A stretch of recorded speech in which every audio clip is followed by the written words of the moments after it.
সিস্টেমে log in করার পর আমরা প্রথমে বন্ডারের ড্যাশবোর্ড দেখতে পারবো। এরপরে যে কোনো মডিউল অ্যাক্সেস করার জন্য আমরা পার্টিকুলার সেই মডিউলে চলে যাব। সিস্টেমে অবশ্যই বন্ডারের একটা অ্যাপ্রুভ বন্ড লাইসেন্স থাকতে হবে, সেটা এক্সিস্টিং বন্ডার হিসেবে হোক অথবা নতুন বন্ডার হিসেবে হোক। সেই ক্ষেত্রে একটা লাইসেন্স অ্যাপ্রুভালের পরে বন্ডারের কিছু ডেটাবেস এবং প্রোফাইল ক্রিয়েট হয়ে যাবে সিস্টেমে।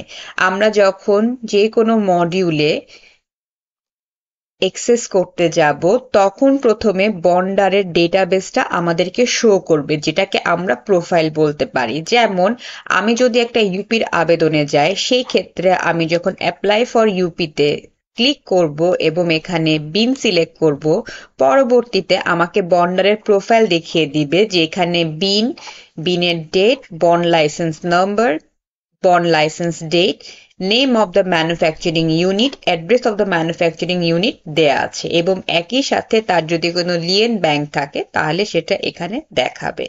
যদি আমরা অন্য কোনো মডিউলে অ্যাক্সেস করতে চাই, সেই ক্ষেত্রে সেই পার্টিকুলার মডিউলে বন্ডারের যেসব প্রোফাইল দেখাতে বলা হয়েছে সেই ইনফরমেশনগুলো দেখানো যাবে।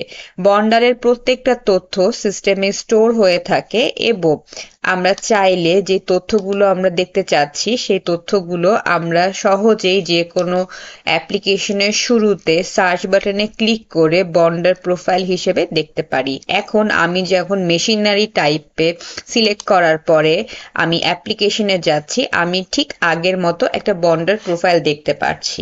এইভাবে প্রত্যেকটা অ্যাপ্লিকেশনের শুরুতে প্রথমে বন্ডারকে তার প্রোফাইলটা ভিউ করিয়ে দেওয়া হয় এবং এখানে আমরা দেখতে পাচ্ছি এখানে একটা এনরোলমেন্ট ডিটেলস আছে।